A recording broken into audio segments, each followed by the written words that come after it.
Election की आमद है, लीगी उम्मीदवार अपनों पर ही धाड़ते रहे हैं। एहसन इकबाल दानियाल अजीज का फड्डा घर तक जा पहुंचा। वालिद को भी तनकीद का निशाना बना डाला। बोले 1960 से सियासत में हैं, क्या इनके कामों की कोई एक मिसाल है?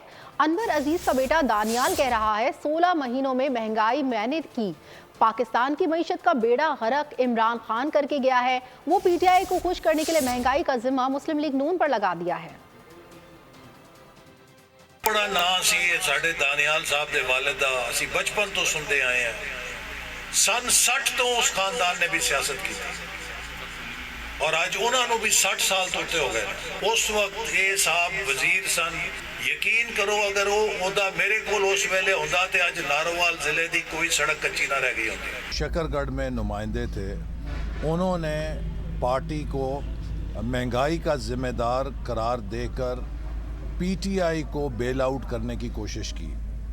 पूरा पाकिस्तान गवाह है कि इमरान खान की 4 साला हुकूमत 2018 से 22 तक पाकिस्तान की मुआशी तबाही की ज़िम्मेदार है।